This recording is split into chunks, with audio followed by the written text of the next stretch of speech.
Tá. Então, pessoal, boa tarde, né? Agradeço aí a oportunidade de conversar com vocês e falar um pouco sobre o ensino de Química. E eu vou falar um pouquinho sobre a minha trajetória, para vocês entenderem um pouco como é o ensino de Química e como é a pesquisa em ensino de Química. E eu achei importante mencionar sobre a forma com que eu comecei a me interessar pela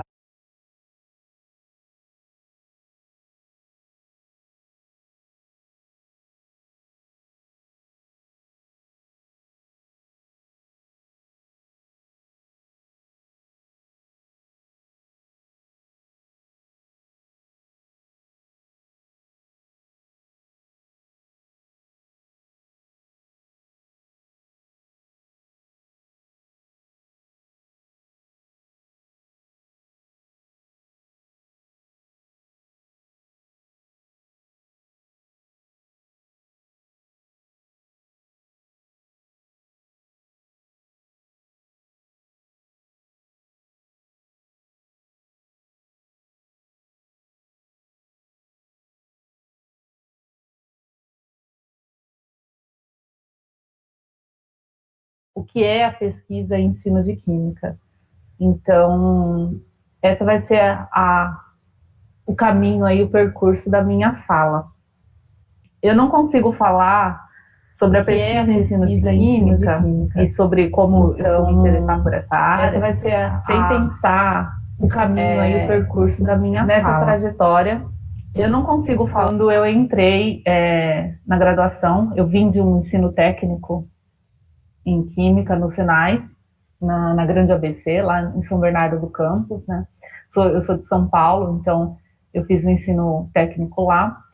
E esse ensino técnico, eu ainda peguei uma leva ali de que o ensino médio era junto com o ensino técnico. Hoje a gente tem isso de novo, né? Mas, enfim, houve uma ruptura sobre essa modalidade de ensino lá nos anos 90. E eu fui a última turma do Senai que foi feito, era ensino médio e ensino técnico integrado, e era integral também, né? Era das 7 da manhã às 5 da tarde o ensino. Então eu fui para a licenciatura em Química assim que eu terminei o técnico, e eu entrei na licenciatura, olha que interessante, uma pesquisadora na área de ensino, né? Entrou na licenciatura querendo fazer bacharelado, na verdade. A escolha pela licenciatura foi mais porque era um curso noturno, e isso abria a possibilidade de eu continuar atuando como técnica no período diurno, né? Mas logo que eu entrei na graduação, eu fui trabalhar no Centro de Ciências de Araraquara, era um projeto de extensão. Eu não sei se alguns de vocês já tiveram a oportunidade de visitar.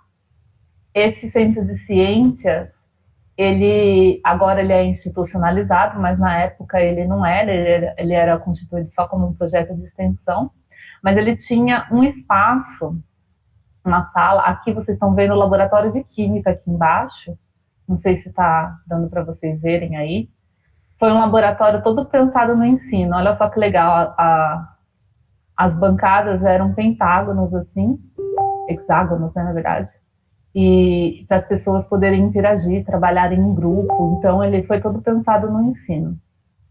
E o que eu fazia lá, né? Logo no primeiro ano eu consegui uma bolsa de extensão para trabalhar nesse projeto, e era um projeto de divulgação científica. E os alunos da rede pública iam lá passar uma manhã ou uma tarde, né, um período, lá nesse Centro de Ciências, e nós atuávamos como monitores.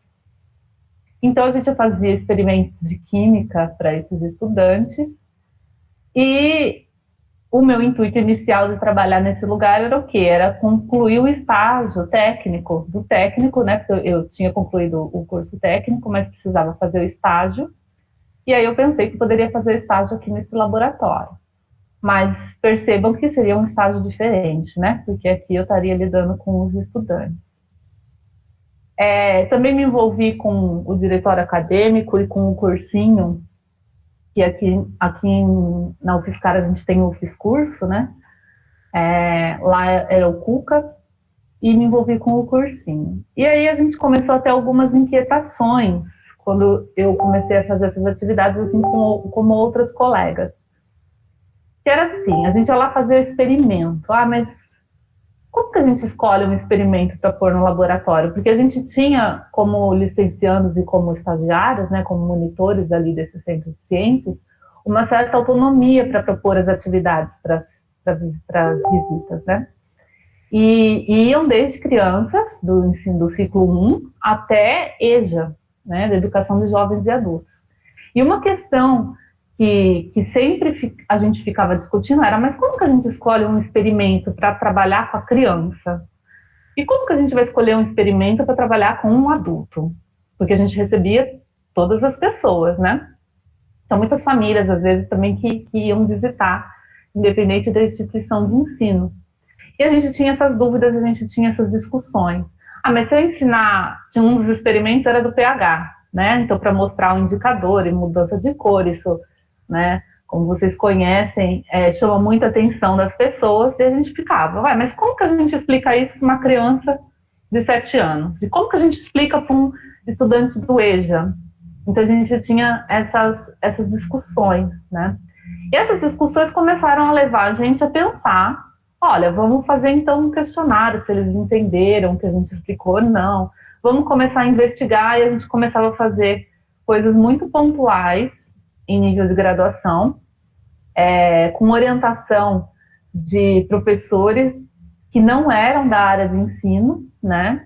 Eram da área da química inorgânica e da bioquímica, e que nos ajudavam e pensavam junto com a gente ia crescendo, e aí isso foi gerando alguns resultados, né? Só para lembrar que nesse contexto, gente, não tinha iniciação científica na área de ensino. O que se podia fazer na área de ensino eram projetos de extensão ou eram atividades como o Cuca, né? Que são os cursinhos populares. E aí isso foi nucleando a pesquisa em ensino de química no Instituto de Química em Araraquara. Até trouxe aqui um recorte, porque através desses trabalhos que foram desenvolvidos no Centro de Ciências de Araraquara, isso foi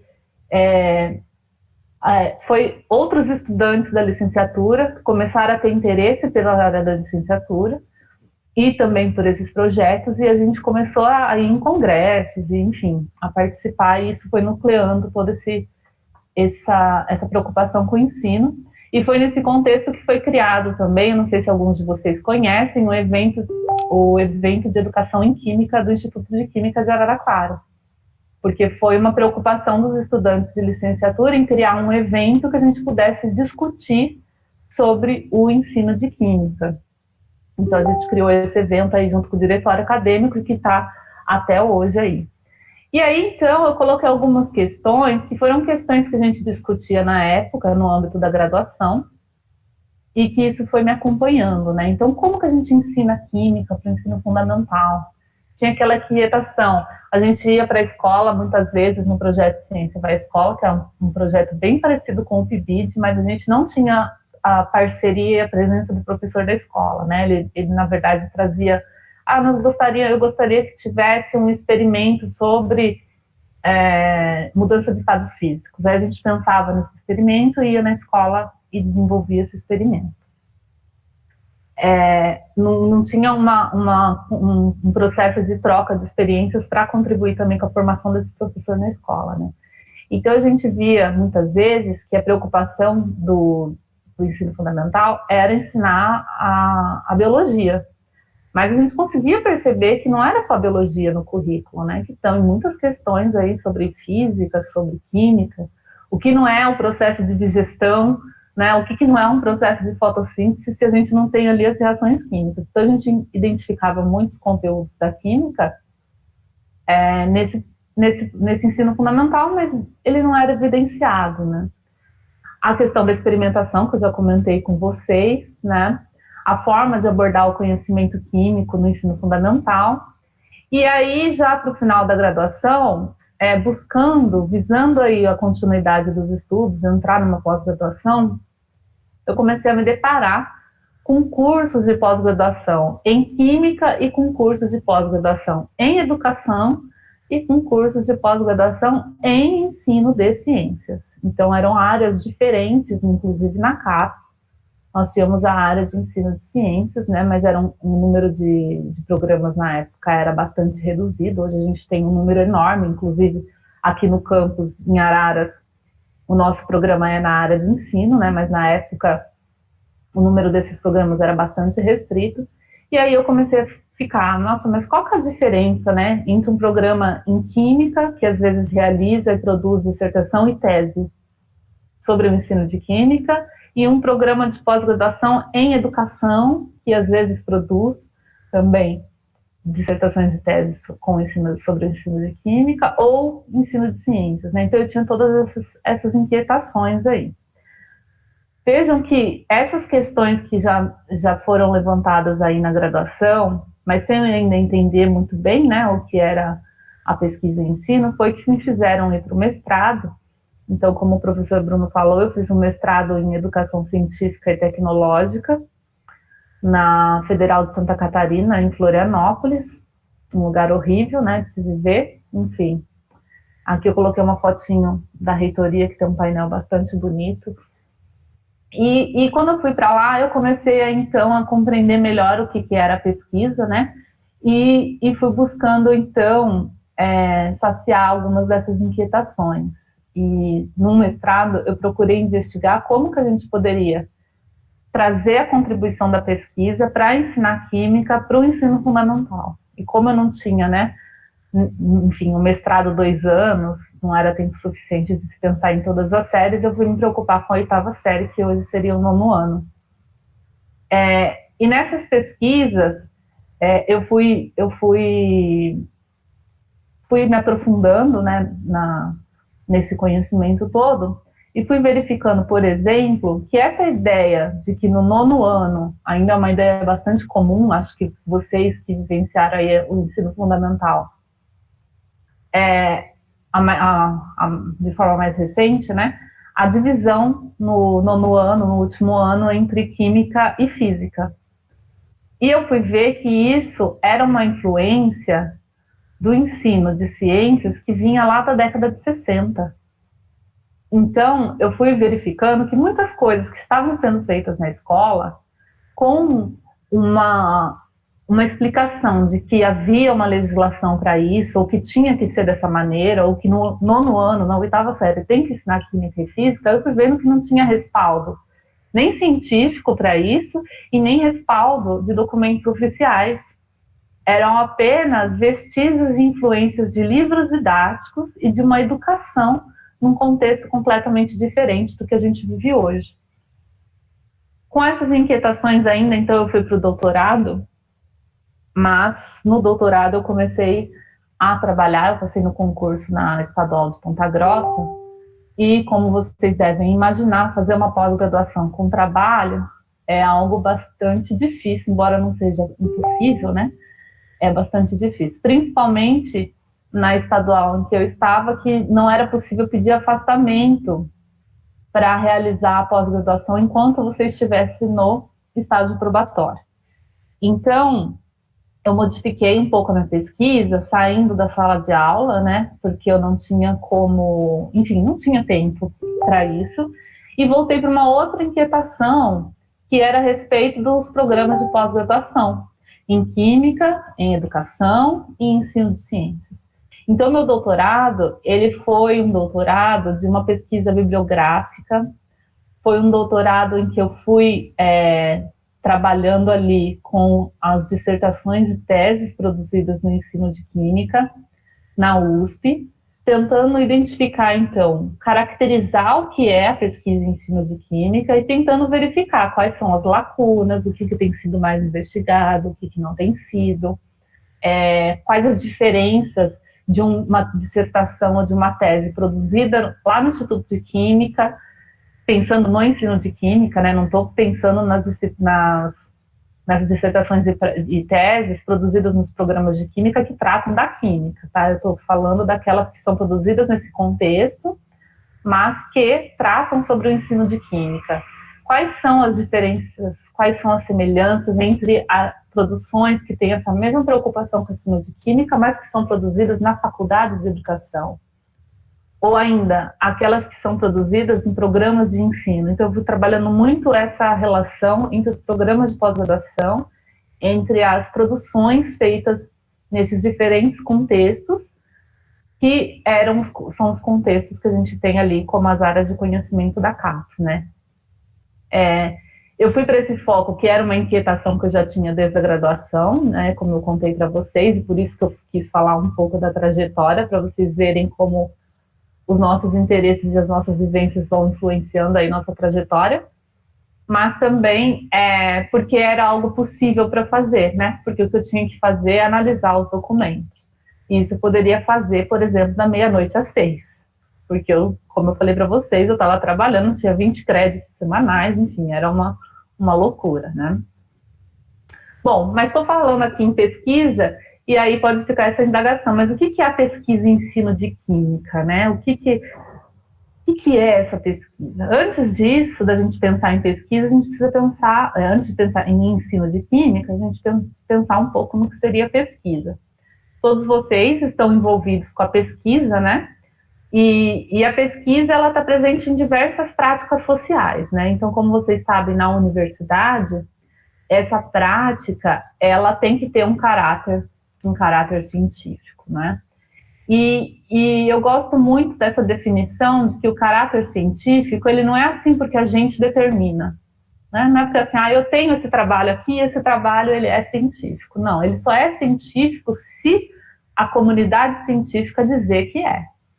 Então, não se pode ser científico sozinho, né? A gente precisa de uma comunidade para atestar o caráter, para testar a cientificidade da sua produção, né? Então, são condições básicas da pesquisa, a produção de conhecimentos novos, não é isso? Porque senão vai ser pesquisa numa prática social, uma outra prática social em que a gente pesquisa uma coisa que a gente não sabe, né? Mas não é um conhecimento novo, pode ser para a gente, mas não é coletivamente. Então, a condição da pesquisa acadêmica visa isso, uma produção de conhecimento novo, tem que ser uma produção rigorosa de encaminhamento, então ela tem que ter uma trajetória com bastante rigor, né? E tem que gerar uma comunicação de resultados, e essa comunicação de resultados, ela tem que ter o aval da comunidade científica, então daí que vem todas as bancas de qualificação, de defesa e publicação, e análise para periódico, porque se não tiver isso, né, essa avaliação dos pares, que vai tornar científico, a pesquisa perde sentido. E pensando, então, na pesquisa em ensino de químicas, a gente foi pensar, como se ela caracteriza, então, né? Será que a gente precisa da pesquisa, e a pesquisa desenvolvida com a única preocupação de melhorar a pesquisa, melhorar a aprendizagem? Se eu me preocupar com isso, já é suficiente para ser uma pesquisa em ensino? O que ela precisa ter, né? Então, eu vou trazer aqui alguns resultados que, inclusive, foram da minha tese, né? Se vocês forem ver, a pesquisa em ensino de química, ela nasce no Brasil na década de 80, final de 70, início de 80, junto ali com os primeiros encontros nacionais de ensino de química e junto com a criação também da divisão de ensino na Sociedade Brasileira de Química. E a gente tem alguns trabalhos já desde dessa época, já tentando pontuar e fazer essa distinção entre o que seria a pesquisa e ensino de química, né? Bom, uma das autoras, que são uma das mais importantes no Brasil na área de ensino de química, ela coloca que uma identidade dessa pesquisa é a especificidade do conhecimento químico. Então, o conhecimento químico, com todas as suas características, com todas as suas importâncias, com todo o seu processo de desenvolvimento, ele é importante para a pesquisa e ensino de química. A gente tem que levar em consideração a característica do conhecimento da química. Só que não é suficiente, porque se a gente levar em consideração só a característica do conhecimento químico, a gente está numa pesquisa da química, certo?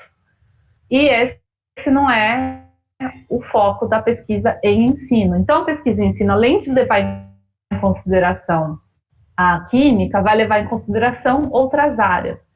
E Fraser aponta a área de filosofia, de sociologia, de psicologia, lá na década de 80, como sendo áreas importantes que vão contribuir para a pesquisa em ensino de química. Passadas já algumas décadas, a gente tem novos conhecimentos já gerados dentro do ensino de ciências, que a gente chama de didática das ciências. Então, a gente já tem muitos conhecimentos que são produzidos dentro da área de ensino de ciências que já vão levar em consideração as especificidades do conhecimento científico das áreas das ciências da natureza, que a gente chama de didática das ciências, né? Então, no início, muitas pesquisas, elas tinham como referenciais teóricos da área da filosofia, da sociologia, da psicologia, da pedagogia, né? Para construir o primeiro arcabouço teórico da área da pesquisa e ensino. Hoje a gente já tem referenciais teóricos dentro da didática das ciências, que vão se preocupar, então, com o ensino do conhecimento científico. Tá? E aí eles são mais específicos, né? Porque, por exemplo, um filósofo, um sociólogo, um pedagogo, um psicólogo não necessariamente vai pensar nesse conteúdo que está sendo ensinado, né? E é dentro da didática da ciência, não, a gente vai pensar na natureza desse conteúdo que vai ser ensinado. Então, eu trago aqui uma outra citação que eu acho bastante importante a gente pensar em pesquisa, que é o seguinte, né? Propor um método de ensino, então eu pensar numa forma de ensinar oxirredução, por exemplo, né? Ensinar a propriedade de um determinado material. Isso vai se referir a uma ação modificadora, mas não é uma atividade de pesquisa. E eu acho isso muito importante de ser falado quando a gente pensa em pesquisa, porque a gente tem muito uma ideia frequente, né, do senso comum, que é pesquisa é só uma forma da gente pensar como que a gente vai ensinar aquele conteúdo, mas não é só isso, porque a gente pensar numa proposta de ensino é o que? É uma ação modificadora, não é a pesquisa. Vou criar um jogo didático para ensinar a tabela periódica. Muitas pessoas entendem que isso, a criação desse jogo didático, é uma pesquisa, mas não é. O jogo didático ele vai ser um produto da pesquisa, né? Ele vai ser uma ação. Você ir lá e jogar com os alunos vai ser uma ação que você está modificando, mas não é uma atividade de pesquisa, porque a atividade de pesquisa ela tem que criar um novo conhecimento, né? E por isso que eu trouxe lá aquelas definições iniciais. Tem que criar uma ação que você está modificando, mas não é uma uma metodologia de pesquisa bem definida. E isso não necessariamente vai estar ali num jogo sobre a tabela periódica, tá? Então, isso é algo bem importante para a gente definir, para ficar claro aí a diferença entre a pesquisa e as propostas e as atividades de ensino. Então, a química vai pesquisar, a pesquisa em ensino de química vai pesquisar o quê? Problemas que estão relacionados aos processos de ensino de aprendizagem em química ou ao seu entorno. Porque muitas pesquisas não vão olhar só o ensino-aprendizagem, mas tem outras questões ali que são importantes, né? Então, por exemplo, existem pesquisas que vão analisar como a química ela é vista e ela é divulgada em programas de divulgação científica ou em conteúdos culturais. Isso está no entorno da aprendizagem de ensino de química, não necessariamente é aquela aprendizagem de ensino de química, a aprendizagem da química que ocorre na escola, pode ser em outros espaços também, né?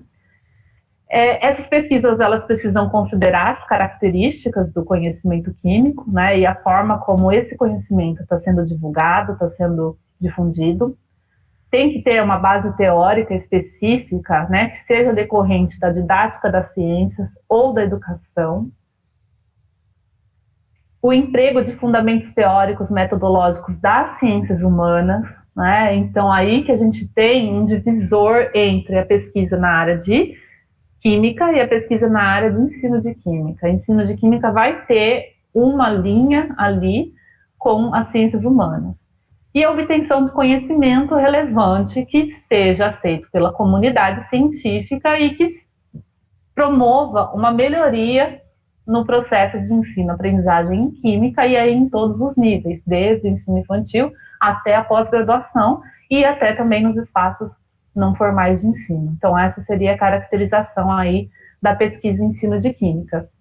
Aqui eu trouxe algumas linhas de pesquisa na área de ensino de química, mas também pode se estender para as áreas de ensino de biologia, de ensino de física, que são áreas que vão ter como as especificidades do conhecimento científico, cada uma vai dizer a respeito, né? Mas essas linhas, elas estão muito relacionadas nas áreas de ensino da natureza, que vão de ensino-aprendizagem de conceito científico, a formação de professores, então como que eu formo professores para ensinar química, física e biologia, a história, a filosofia e a sociologia da ciência, os espaços não formais, né, que é aquilo que eu comentei, no Museu de Ciências, como que se ensina, o processo de alfabetização científica e tecnológica, currículo, material didático, enfim, experimentação, uso de tecnologias, todos esses aspectos aqui têm sido preocupação da pesquisa. E eu tenho atuado muito mais fortemente nesse processo aqui, que é a alfabetização científica e tecnológica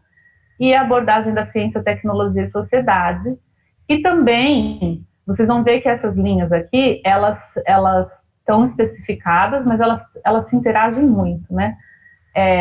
O meu trabalho com alfabetização científica e tecnológica gera também trabalhos na área de ensino e aprendizagem de conceitos, na área de formação de professores e também na produção e análise de materiais didáticos, né? Então, uma linha vai tendo relação aí com as outras.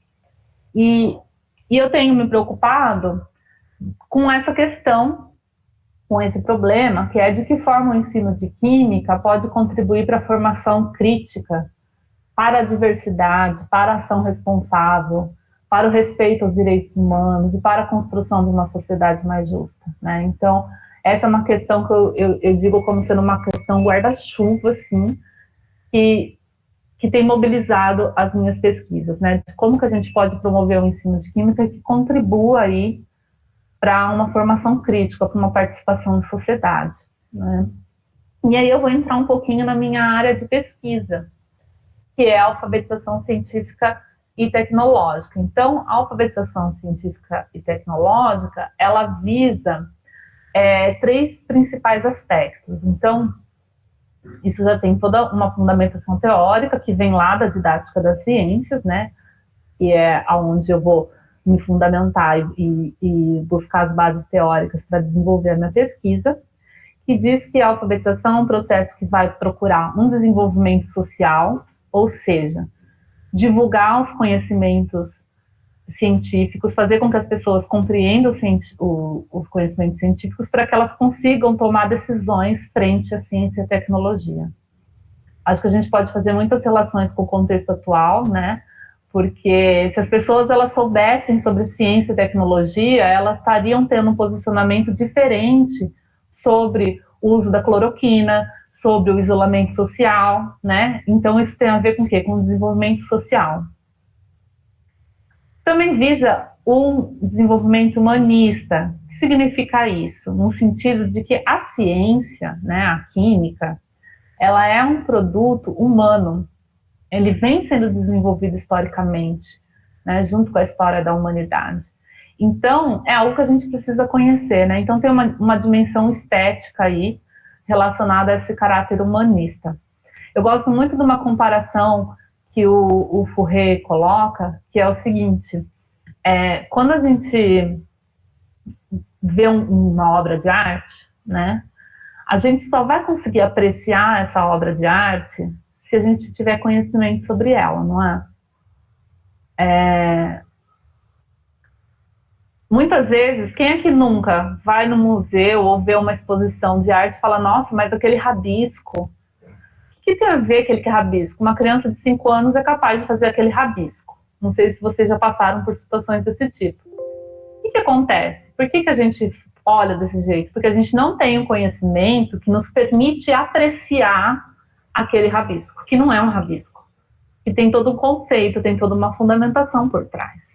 E a mesma coisa acontece com a ciência. Eu não posso achar a tabela periódica bonita se eu não souber o que é a tabela periódica, como que ela é utilizada e qual é a história dela. Veja que muda o significado, né, quando a gente tem esse conhecimento. E isso tudo faz a gente curtir, a gente gostar, né, apreciar a ciência como uma construção humana.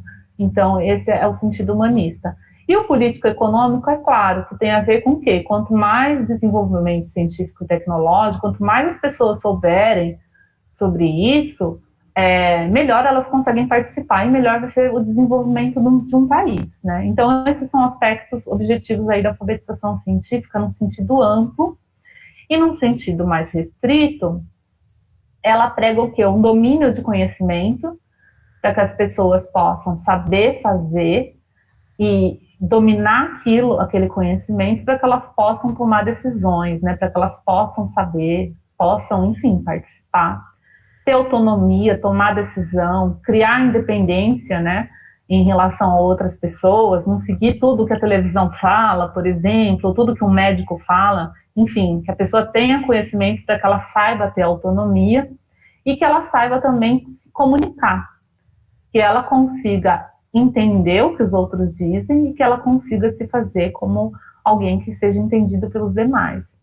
Então, esses são conceitos e objetivos da alfabetização científica que o Fourier vai propor que sejam mediados pela negociação. O que é a negociação? É uma negociação de ideias, um debate, um diálogo, que seja um processo de igual para igual, em que a gente vai negociando e construindo junto o que a gente deseja como sociedade. Então, esses são alguns aspectos que eu trouxe para vocês, claro, de maneira bastante simplificada, que é a fundamentação teórica do trabalho que eu tenho realizado na pesquisa. E aí, a gente tem também alguns aspectos que vão direcionar o trabalho do professor, a formação de professores nessa perspectiva, que vai englobar alguns aspectos, como história da ciência, interdisciplinaridade, a análise do ensino, enfim. A alfabetização científica, a partir do pressuposto do que eu gostaria de ter como sociedade, né, daquela sociedade idealizada, daquele desenvolvimento científico e tecnológico do país, pensando quais cidadãos, que capacidades eu quero que as pessoas tenham para contribuir com o país naquele sentido, eu vou ter também como que eu formo professores que contribuam para a formação dessas pessoas. O Vinícius está cortando o slide, é normal isso? A alfabetização científica me dá para direcionar o trabalho nesse sentido. E aí, como que a gente faz então a pesquisa, né? Apresentei para vocês rapidamente sobre a fundamentação teórica que vem da didática da ciência, né? E aí, então, o que a gente tem feito? Elaborado sobre a planejamento teórico que vem da didática da ciência, né? E aí, então, aquilo que a gente tem feito elaborado sobre o planejamento teórico que vem da didática da ciência, né? E aí, então, aquilo que a gente tem criado, elaborado sobre a fundamentação teórica que vem da didática da ciência, né? E aí, então, aquilo que a gente tem elaborado sobre primeiro teórico que vem da didática da ciência, né? E aí, então, aquilo que a gente e depois é a análise do impacto dessas propostas de ensino. A realização das propostas de ensino não é a pesquisa em si, que é a hora que a gente vai para a sala de aula desenvolver uma atividade. Aquilo não é a pesquisa, aquilo é ensino, né? E aí eu vou analisar, a pesquisa vai vir antes ou vai vir depois. É claro que a minha atuação como professora na sala de aula, ela está envolvida também como professora pesquisadora, né? Mas a pesquisa não ocorre necessariamente ali, né? Ela vai ser anterior ou posterior. E eu vou trazer um exemplo aqui para vocês de como esse processo aqui se desenvolve na pesquisa que eu tenho realizado sobre alfabetização científica e tecnológica. Então, nessa etapa aqui de planejamento da pesquisa, o que a gente tem feito?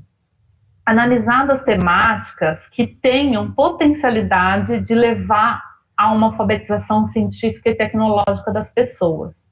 Então, o que a gente está querendo dizer com isso? A gente tem buscado identificar, no contexto social, que situações, que ocorrências, que temáticas têm sido importantes naquele contexto e que poderiam ser levadas para as aulas de química, de uma forma que eu contribua para o processo de alfabetização científica e tecnológica que vão almejar todos aqueles objetivos que eu falei anteriormente. Então a gente faz essa análise, e isso envolve muito trabalho de pesquisa documental, de pesquisa sobre essas temáticas, e aí a gente tem então a realização, o desenvolvimento de uma pesquisa aí, que é só essa análise dessas questões sociais. Depois disso, a gente vai mobilizar essas temáticas para transformar essas temáticas que já foram obtidas pelo resultado da pesquisa em estratégias e propostas de ensino. E aí a gente vai colocar essas estratégias e propostas de ensino em execução. Como a gente tem feito isso? Na extensão, então na área de ensino, a divisão entre ensino, pesquisa e extensão, ela é muito tênue, quase, é muito difícil da gente fazer uma divisão, né? Mas na extensão a gente tem colocado em prática, então, alguns resultados dessa pesquisa. Nas aulas da graduação, eu como professora formadora, né, eu também tenho colocado em prática alguns resultados dessa pesquisa, e também em escolas parceiras, né, e aí tem estudantes de iniciação científica, mestrados, fazendo aí com escolas parceiras. Então, a gente desenvolve aquilo que a gente criou. E depois a gente tenta fazer uma análise, né? A gente vai buscar, então, depois desse processo, uma outra pesquisa, que é o quê? Qual foi a contribuição dessas intervenções aqui, em sala de aula, para a formação de professores, no caso aqui das aulas da graduação, para o ensino e aprendizagem dos conceitos químicos, né? No caso aqui dessas 3 instâncias, e para a promoção da alfabetização científica e tecnológica, no sentido de verificar se aquilo que a gente foi identificando no contexto social, transformou para a sala de aula, contribuiu para a formação desse estudante. Aqui eu trouxe um exemplo de pesquisa que nós fizemos, que inclusive foi publicado recentemente, que é a solução mineral milagrosa. Vocês já ouviram falar sobre a solução mineral milagrosa? Alguém já ouviu falar alguma coisa sobre isso? Eu já ouvi.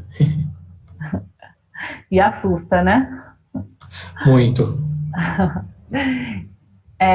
Então, a solução mineral milagrosa, ela tem sido muito divulgada e a gente utilizou para fazer uma análise dessa situação. Então, eu vou apresentar para vocês a situação. Ela é difundida por uma pessoa chamada Jim Humble, e essa pessoa, ela diz que ela estava na década de 90, né, gente? Não precisa especificar o ano, a pessoa não especifica o ano, ela também não especifica o lugar, ela só fala que ela estava nas selvas da América do Sul, buscando ouro.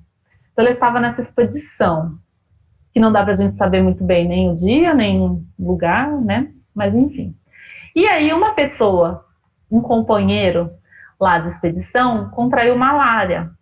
Talvez trocar o lado, não sei. E aí, o Humble, ele ficou muito preocupado. E agora, o que eu vou fazer? Só que ele é uma pessoa bastante inteligente, né? Ele levava o que ele chama de oxigênio estabilizado, tá? Que é o quê? O cloreto de sódio. Ele levava cloreto de sódio nas expedições para tornar a água potável.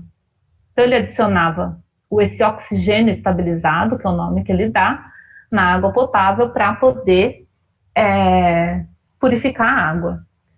E então ele teve a brilhante ideia de dar esse cloreto de sódio com água para essa pessoa que estava com malária. E o que aconteceu foi que, em poucas horas, essa pessoa se curou da malária. E aí ele fez várias pesquisas, ele coloca lá nas publicações, porque ele tem vários livros publicados. E ele coloca que por meio das pesquisas, que não tem um procedimento, não tem uma fundamentação teórica, não tem o aval dos pares, como é aquilo que eu comentei anteriormente, né? Mas enfim, ele fez as pesquisas e ele concluiu que o dióxido de cloro seria o principal responsável pela cura da malária. E então ele divulga o uso desse dióxido de cloro. O dióxido de cloro, ele é então comercializado como essa tal solução mineral milagrosa. Se vocês procurarem lá MMS na internet, vocês vão achar 2 frasquinhos como esse que vocês podem adquirir e utilizar. E também é bastante difundido diversos protocolos de uso desse MMS para diversas doenças, que vão desde artrite, desde acne até AIDS, autismo, né, que nem é uma doença, mas enfim, já tem até protocolos do MMS contra a Covid, né, então, enfim, é uma cura milagrosa e você tem lá o protocolo que vai te ensinar quantas gotas você deve colocar em quantos litros de água e qual é a frequência de uso dessa solução, que pode ser feita ou sendo tomado, ou também pode ser feita injetada, né? Enfim, existem aí diversas formas.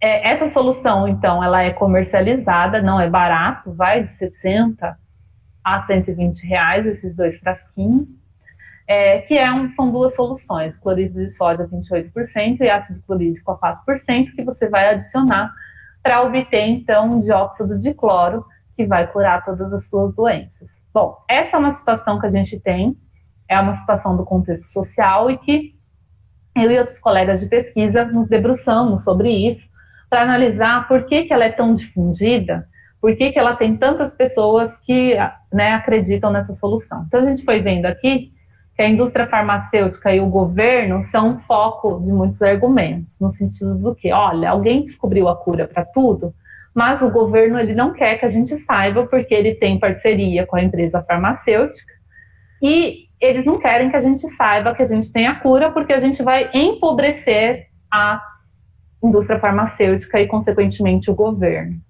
Então, esse é um tipo de argumento que aparece. O outro tipo de argumento que aparece é a manipulação da ciência. Quando se diz que não tem respaldo científico, muitas vezes o argumento não, a ciência e os cientistas não querem saber de salvar a população. Eles só querem saber do dinheiro que vem da farmácia e do governo, né, da indústria farmacêutica e do governo. Então, é como se fosse uma grande teoria da conspiração. Outros argumentos que vêm, eles se respaldam muito no sistema democrático, de que as pessoas elas têm o direito de escolher. Elas têm o direito de escolher se elas tomam ou não o MMS, elas têm o direito de liberdade de expressão, então elas têm o direito de comercializar, elas têm o direito de divulgar que o uso dela faz bem. E muitas vezes, na contramão disso que eu comentei, eles apresentam alguns respaldos científicos, que eu coloquei aqui entre aspas, porque eles procuram pesquisas que vão dizer sobre o uso do dióxido de cloro, sim, no tratamento da água. E aí eles fazem algumas relações. Por exemplo, o dióxido de cloro é utilizado no tratamento da água. Isso vocês vão encontrar no Cielo, vocês vão encontrar dissertações e teses, vocês vão encontrar muita produção científica sobre o uso do dióxido de cloro no tratamento da água. Ótimo, então tem um respaldo científico, certo? Agora, olha o que a gente chama de redução de variável. O nosso corpo é composto da maior parte do quê? De água. Portanto, se eu administrar no meu corpo o dióxido de cloro, isso vai esterilizar meu corpo dos micro-organismos que causam doenças. Então, eu vou me livrar dos patógenos, assim como é feito no tratamento de água. Vejam como a variável aí não é levada em consideração, né? Mas é utilizado como argumento. E a gente tem encontrado esses argumentos. Olha, existem pesquisas, e aí eles apresentam as referências, que dizem que o dióxido de cloro é uma excelente substância para ser utilizada no tratamento de água. Olha, a gente também tem indicações científicas que mostram qual é a porcentagem do nosso corpo e das células que é composta por água. Portanto, uma coisa leva a outra e a gente tem um respaldo científico, né? E a outra questão é a comprovação empírica, porque as pessoas elas têm administrado, têm se sentido melhor e, portanto, comprovam o uso. Bom, nós fizemos análise de toda essa situação para buscar, então, será que essa situação é uma situação que poderia ser levada para a sala de aula?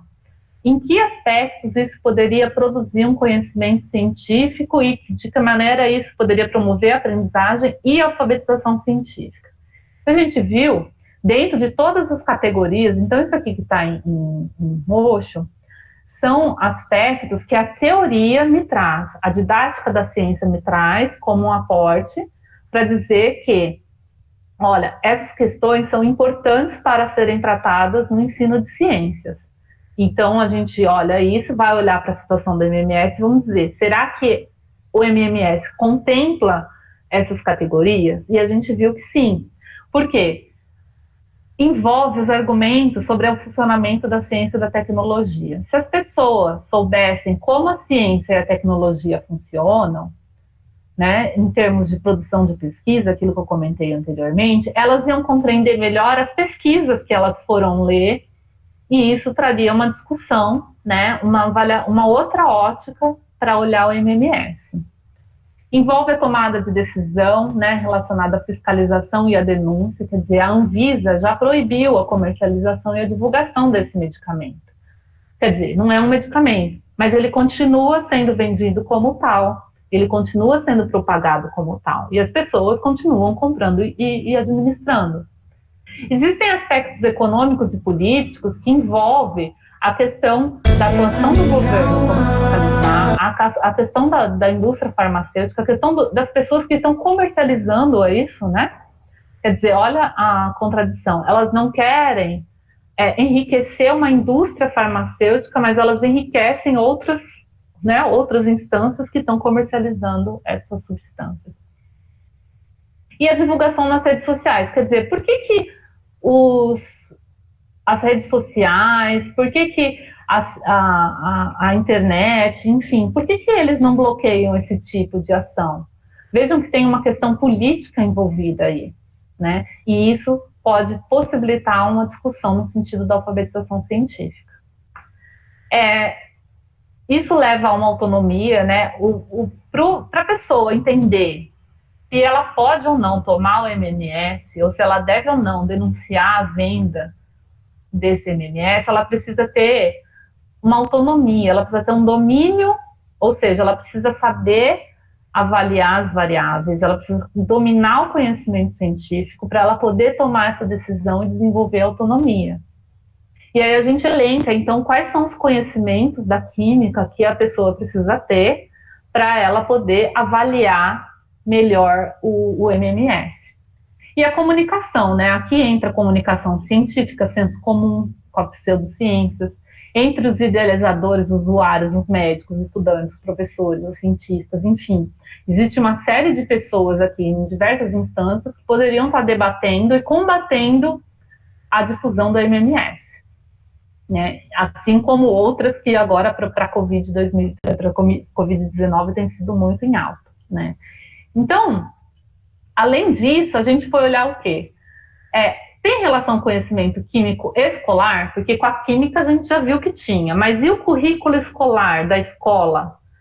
Ele possibilita a gente reavaliar essa situação e discutir essa situação do MMS? Então a gente viu que sim, a gente pegou o currículo escolar e vamos ver quais são os conteúdos que tem lá, quais são os conteúdos que eu preciso ter para discutir o MMS e olhar essa compatibilidade.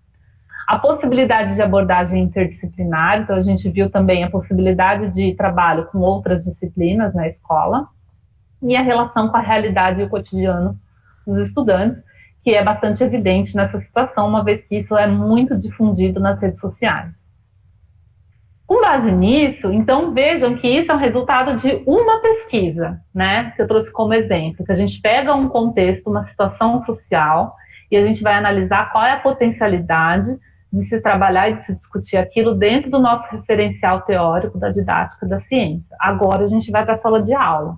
Só que a gente simplesmente não vai para a sala de aula e fala assim, vamos agora estudar o MMS. Não, a gente vai mobilizar os resultados de várias pesquisas em ensino, que vão nos dizer como ocorrem os processos de ensino-aprendizagem, qual a importância e como se desenvolve a abordagem investigativa, o trabalho coletivo, o material didático, a relação entre ciência, tecnologia e sociedade, como se avalia. Tudo isso aqui são resultados de pesquisa e ensino.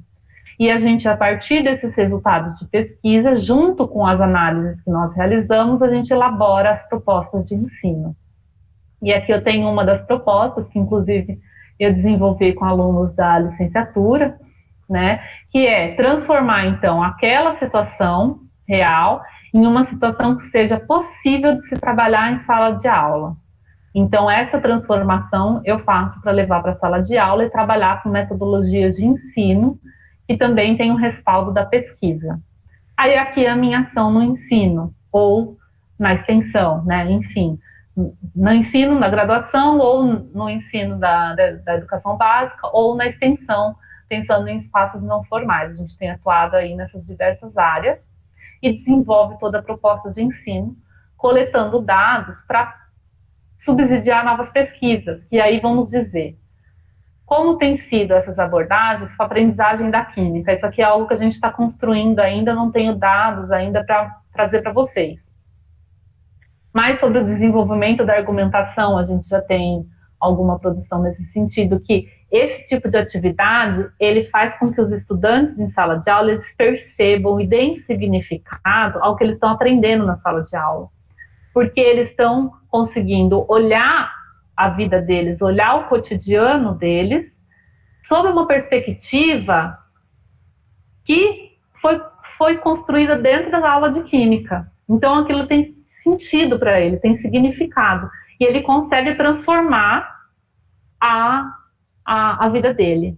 Não raro, quando eu trabalhei com essa situação, teve estudantes que me procuraram posteriormente para dizer, olha, eu tinha alguém da minha família que estava administrando esse medicamento, eu não sabia. E aí eu fui saber, porque eu fui comentar as atividades que nós estávamos desenvolvendo em casa, e agora eu já expliquei, a gente já jogou fora. Olha, teve alguém que eu conheço que não estava usando esse medicamento, mas estavam usando um outro que era muito parecido, e aí eu fui fazendo o mesmo caminho que a gente fez na sala de aula, e eu vi que aquilo era uma mentira, então eu pude desmitificar. Enfim, aquilo vai transformando a vida das pessoas, e o impacto do uso dessas substâncias é muito maior do que a gente imagina, é muito mais difundido do que a gente imagina, infelizmente. Outra questão que a gente tem procurado é ver qual é a promoção, então, da alfabetização científica, o quanto isso tem contribuído para que as pessoas sejam alfabetizadas científica e tecnologicamente. E aí, pensando mais nas minhas ações no curso de graduação e na licenciatura em Química, é pensando quais são as contribuições desse processo para formar professores de Química que, ao atuarem em sala de aula, sejam capazes também de promover a alfabetização científica. Então, é um ciclo, né? Formar professores consigam desenvolver um ensino nessa perspectiva também na sala de aula. E aí os desafios, né? Que é até o nome da minha fala aqui, o nome desse seminário, né? Por que desafios? Porque a gente tem alguns ainda em todo esse processo. Quer dizer, ao longo da minha fala eu já fui colocando algumas questões que são desafios e que geraram aí as minhas inquietações desde a graduação, que me levaram aí a essa investigação, né?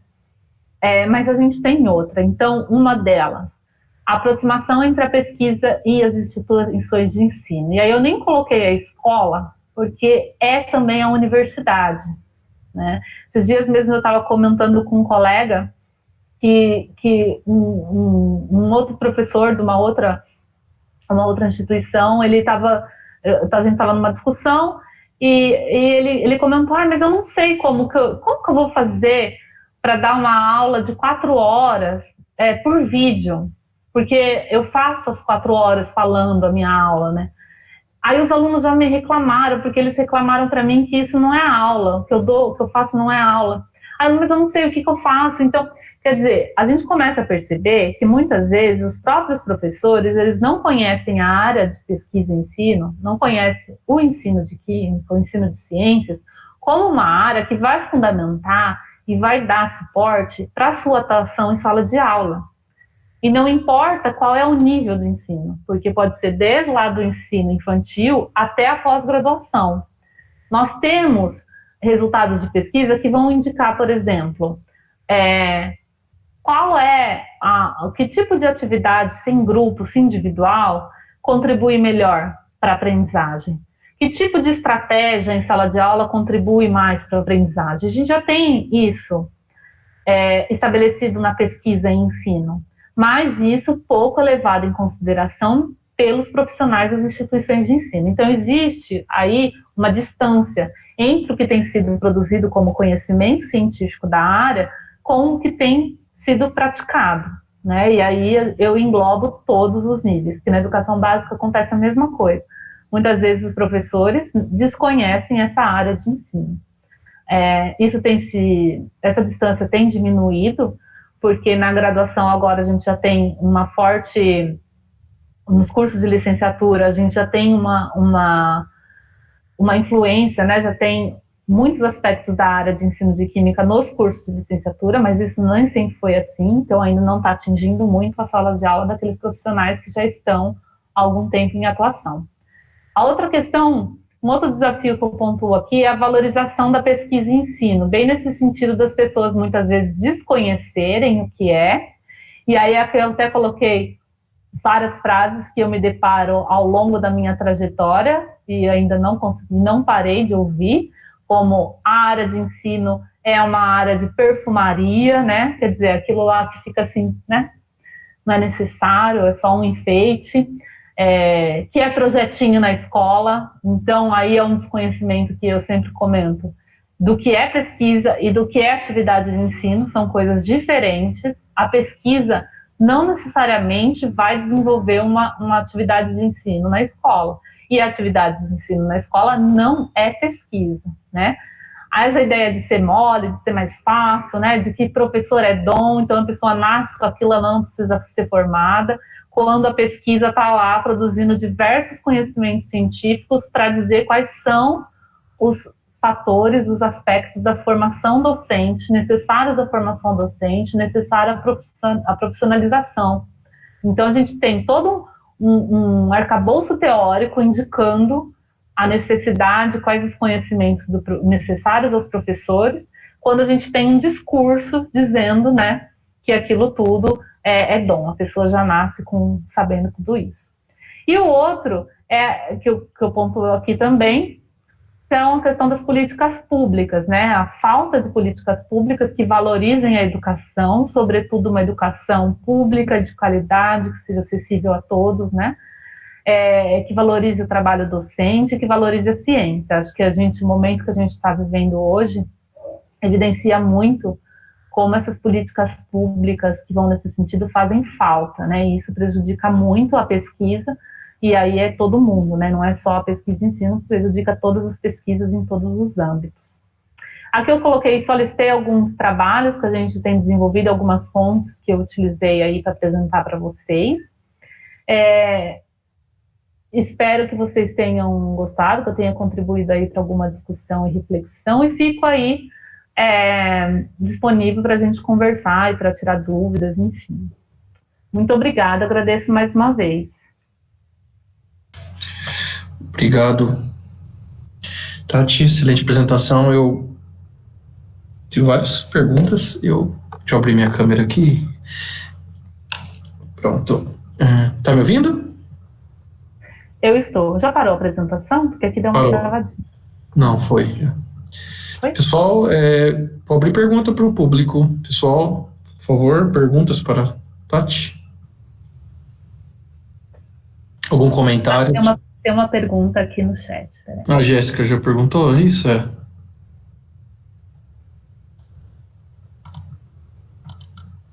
Então, eu vou colocar. A pergunta da Jéssica né? Em um mundo onde o acesso à informação incorreta e fake news são mais acessíveis que as pesquisas científicas, como incentivar os alunos a buscar informações corretas à distância, né? Então, eu vejo assim dois caminhos aí.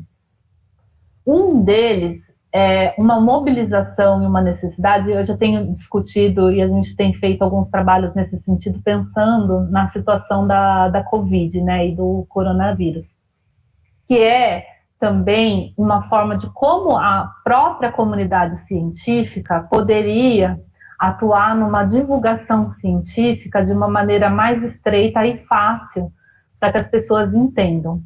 Porque a gente vê, por exemplo, essa discussão da cloroquina, né, e de alguns outros tratamentos, a gente vê que muitas vezes alguns argumentos que têm sido difundidos, as pessoas elas têm preocupação, assim como o do MMS, em procurar um respaldo científico. Não é totalmente uma desvalorização do conhecimento científico.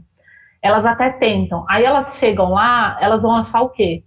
Elas vão achar ou o jornalismo, que é o jornalista falando alguma coisa, que já é uma interpretação que o jornalista tem e que muitas vezes é equivocada, ou ele vai nas fontes, até vai lá procurar as fontes, só que aí ele não compreende, aí ele faz essa redução de variável. Então ele pega um trechinho ali de alguma contribuição, de alguma possível, e ele generaliza. Então, um caminho que a gente tem pensado é nisso. Como é que a comunidade científica poderia pensar também de fazer essa comunicação não só entre os pares, mas com a população geral, né? Como esse processo aí poderia ser viabilizado. Existe a área da pesquisa que se preocupa com a divulgação científica, mas aí a gente tem pessoas do ensino se preocupando com a divulgação científica. Eu acho que isso, se ele fosse coletivo de uma maneira, né, mais abrangente, em que os cientistas se preocupassem também com essa interface aí e criação de canais para isso, talvez isso facilitaria. E a outra questão é que passa pelo processo educacional, né? Eu acho que eu já fiz esse exemplo com alguns de vocês, que é o seguinte: um problema que a gente tem hoje não é que a pessoa recebe um WhatsApp e ela repassa. Isso é um problema muito frequente. Ela recebe e reproduz, né? Não há um processamento, uma análise, uma discussão sobre aquilo. E a fake news vai se difundindo ali. Mas o processo de ensino pelo qual a maior parte dessas pessoas passaram foi isso que a escola ensinou elas a fazerem. Eu, por exemplo, não sei vocês, eu tenho muita experiência no meu ensino fundamental e no meu ensino médio, em que o que eu tinha que fazer era prestar atenção no que o professor falava, reproduzir no exercício e devolver na prova. O que eu fazia? Eu recebia e replicava. Recebia, replicava. Recebia e replicava. É o que é feito no Facebook, é o que é feito nas redes sociais. Então, eu acho que um outro ponto, um outro caminho de discussão é: será que o que a gente está tendo hoje não é um produto dos processos educacionais, dos processos formativos pelos quais a população passou? Ou não passou, né? Quer dizer, muitas vezes o que é solicitado dos estudantes nas escolas é isso, é absorver e reproduzir. Então eles estão fazendo muito bem isso nas redes sociais e no WhatsApp. Eles estão fazendo o que eles aprenderam a fazer. Então, aí o combate nessa outra linha seria pelo processo educativo, em que a gente eliminasse essas ideias de recepção, reprodução, e que os alunos fossem instigados e envolvidos com atividades que tornassem eles mais críticos, em que eles recebessem, avaliassem, transformassem, criassem o conhecimento, e não simplesmente, né, essa recepção e divulgação. Existem algumas iniciativas de divulgação científica bastante interessantes. Eu vou dizer uma que está me vindo agora na cabeça, que chama Nunca Vi um Cientista, que é bem bacana, que tem trabalhado muito nesse sentido. Mas aí vem essa questão: para a pessoa entender a divulgação científica, ela precisa passar por um processo de alfabetização científica, né? Então, ela precisa avaliar esse argumento. E aí ela precisa ter aprendido a fazer isso. É um processo que se aprende. Muitas vezes a gente eu vejo muitas brigas aí nas redes sociais, que as pessoas falam: mas será que você não está vendo que isso não funciona, que a ciência não está dando respaldo? Não, a pessoa não vê. E muitas vezes não é porque ela não vê, porque ela não quer ver. Muitas vezes pode ser que ela não quer ver, mas muitas vezes é porque ela não consegue mesmo, porque ela não foi educada para isso. ela não passou por um processo educativo que tornasse ela uma pessoa crítica e que avaliasse diversas variáveis, né? Então, é um processo educativo. Essa guerra com as fake news, eu acho que ainda é um longo processo, porque esse processo de combate, é aquilo que eu falei, é um processo, é processual, não é algo que a gente vai conseguir fazer com muita rapidez, porque as pessoas precisam passar por um processo de aprendizagem. Não sei se eu respondi a sua questão, Jéssica. Respondeu sim, Tati. Muito obrigada, viu?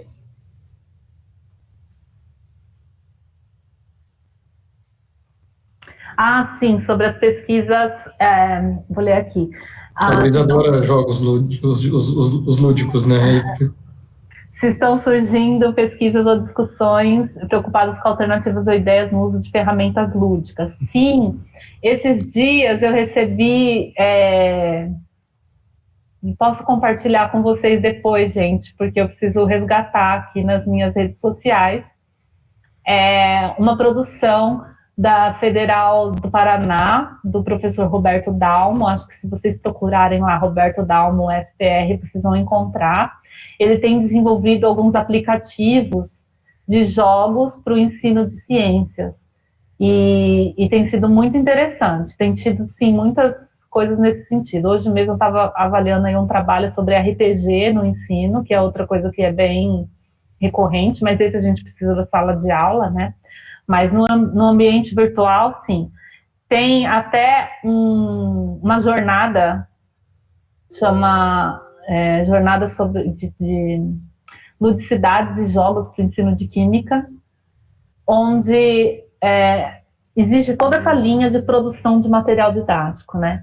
E aí, só de novo, para reforçar, essa produção de material e desses jogos é o resultado da pesquisa, né? Não é a pesquisa em si. Então, eles vão pensando em mobilizar todos os resultados da pesquisa que eles têm em divulgar esse jogo.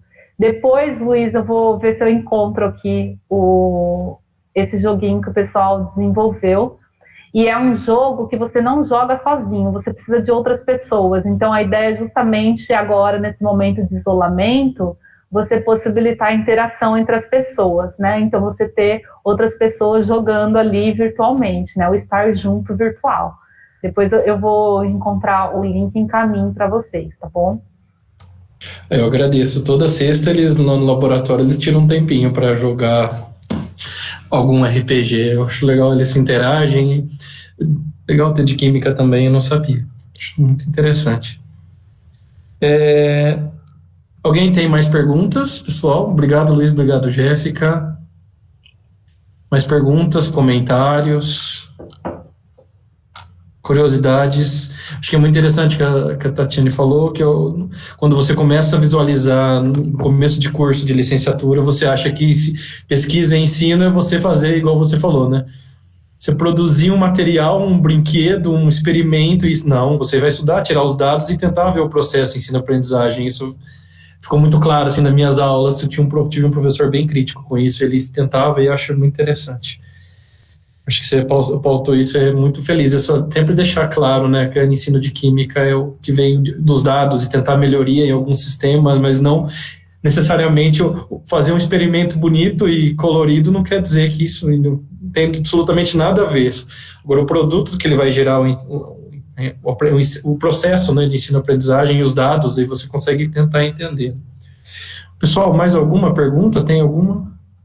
Cecília? Perguntando no chat. Com a crescente do EAD, como vocês pesquisadores de ensino, vem a questão da não realização das aulas práticas, que são importantíssimas para a química. Então, na verdade, a gente tem um entendimento, e aí isso é algo que a gente está precisando agora fazer uma discussão mais aprofundada mesmo na universidade. Porque quando a gente fala em EAD, educação à distância, a gente está pensando numa modalidade de ensino. Então, o que significa isso? Ser uma modalidade de ensino? Significa que os processos de interação, o tempo, a forma com que eu falo com o estudante, ela tem toda uma característica própria e que é diferente da modalidade presencial. São naturezas diferentes, né? É uma palavra que eu até gosto muito, que a gente diz de ser incomensurável. É incomensurável.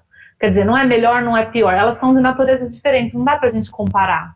Porque elas têm toda uma fundamentação teórica, elas têm perspectivas completamente diferentes. Não dá para a gente pegar algo que é feito no presencial e colocar no EAD. E vice-versa, também não é possível. Então, a educação EAD, ela tem toda uma literatura específica, ela tem práticas pedagógicas específicas, ela tem uma forma de lidar específica. O que acontece é que agora, com esse processo de isolamento, as pessoas estão fazendo aquilo que elas fazem no presencial, só que elas estão utilizando ferramentas à distância e chamando isso de EAD. E uma coisa que eu quero deixar claro é que isso não é EAD. A gente está até agora sugerindo e discutindo um novo termo, que seria ensino remoto emergencial. Eu acho que esse é um termo que surgiu aí nessas discussões e que ele é bastante feliz. Por quê? Porque ele é um ensino remoto. Isso já diz o quê? Que ele não é uma educação à distância, porque a educação à distância ela tem que ser pensada desde a sua origem nessa modalidade, o que não é o caso dos nossos cursos de graduação e pós-graduação. Então, se eu pegar, por exemplo, a pós-graduação que eu estou fazendo atividades no AVA, esse curso, ele não foi pensado à distância. Ele não foi pensado à distância. O que eu estou fazendo é adaptando para ferramentas à distância. Mas eu não reestruturei o curso todo para pensar que eu não teria, para pensar no tempo, para pensar nas necessidades formativas dentro da EAD, né? Então, primeira forma com que nós pesquisadores estamos vendo é essa maneira, a necessidade de fazer essa diferenciação, porque o que a gente está fazendo é algo emergencial e temporário. E está nos planos pedagógicos, né? Não, exatamente. Várias vezes. Exatamente. Os nossos cursos, por exemplo, do campus, eles não estão no seu... Quando eles foram criados, não foi pensado em EAD. Eles foram pensados para ser presenciais. Então, isso é até perigoso, porque quando a gente tem uma política pública pensando em diminuir a quantidade de instituições de ensino, a quantidade de professores, e excluir cada vez mais pessoas do processo educativo, e a gente começar a dizer que a gente está fazendo EAD, a volta não vai ser possível, porque aí vai ser assim, olha, tá vendo? As universidades, elas conseguem dar os cursos delas à distância, então vamos acabar com o presencial, a gente corta custos, né? Gastos, assim que eles gostam de chamar, né? Eles gostam de chamar de gasto. Então a gente reduz os gastos, faz a distância e tá tudo certo. Então, esse é um ponto que eu gostaria de esclarecer aí em relação à sua questão, Cecília. Aí tem a questão das aulas práticas, né? Então, esse uma questão que evidencia essa incomensurabilidade entre o presencial e a distância. Por quê? Um curso de medicina, um curso de química, né, ele não é pensado, um curso de professores, formação inicial de professores, não pode ser pensado na modalidade EAD se ela tem questões que precisam ser presenciais, como as aulas práticas. Né, como a formação do professor de química, de qualquer formação de professores, no sentido do quê? Deles conviverem com pessoas, deles terem estratégias e fazerem, né? Existem uma série de habilidades e aprendizagens que elas são necessárias presencialmente. Esses dias eu estava ouvindo um professor, na verdade, que ele é do design, e ele estava colocando uma questão que eu achei fantástica, porque como eu não tenho conhecimento dessa área, para mim era algo muito novo. Ele fez assim, a seguinte questão: escuta, na minha área, eu tenho que ver o aluno desenhando, eu não tenho que ensinar ele a desenhar, eu tenho que ver ele desenhando, porque eu tenho que ver a forma com que ele segura o lápis. Porque a forma com que ele segura o lápis interfere no desenho, interfere numa série de aspectos. Então, eu tenho que olhar, e eu tenho que interagir com ele ali, naquele momento. Como é que eu vou ensinar um aluno a fazer o desenho, a segurar o lápis à distância? Não vai, porque é inerente de uma atividade presencial, né? Seria como o nosso Química Experimental 1, que eu preciso estar ali com os alunos, ensinar ele a manipular uma vidraria, fazer um experimento, como fazer isso por vídeo, para um aluno de primeiro ano, primeiro semestre, que é ali que você consegue... não dá para nem... O público aqui, a maioria, né, vai ter alguém, ou químicos, engenheiros. Isso. Como não sei, é uma coisa não que a gente não tem como. Agora, veja, aí que entra o desafio. Vamos supor que a gente estivesse discutindo a criação de um curso assim à distância. Aí o que a gente teria? A gente teria infraestrutura, a gente teria conhecimento em EAD, conhecimento das ferramentas, e a gente pensaria em tutorias, a gente pensaria numa série de coisas que são inerentes à educação à distância e que talvez pudessem fazer com que o aluno aprenda a segurar o lápis, aprenda a fazer uma titulação. Mas aí é um outro mundo, é um outro recorte, precisa de um outro tempo, uma outra infraestrutura. Não é com um notebook na casa do professor, né, ou com uma webcam no laboratório, que foi pensado para os alunos estarem lá, e não num estúdio de experimento, né? Então, enfim, são coisas diferentes. Agora, como que a gente vê isso? A gente vê com muita preocupação. Primeiro, por essa distorção de compreensão do que seria a EAD. Segundo, das simplificações que as pessoas podem estar que isso pode gerar em relação ao processo de ensino-aprendizagem. Eu estou vendo muita preocupação de professoras, né, das pedagogas, nas séries iniciais de como vai fazer o ensino à distância. Aí a minha pergunta anterior será que a gente quer que as crianças fiquem na frente de um tablet, de um celular, de um notebook, desde criança, né? Então, assim, isso pode é muito preocupante. Agora, a gente entende também que a gente está numa situação emergencial. Ela é emergencial e ela é temporária. Então, algumas possibilidades podem ser estudadas, desde que a gente tenha consciência de que vai ser algo temporário, de que não é o ideal e que seja ali para a gente tentar promover algum tipo de aprendizagem, mas que não é aprendizagem, não é a mesma aprendizagem que vai ser no ensino presencial, né? É uma coisa emergencial e temporária.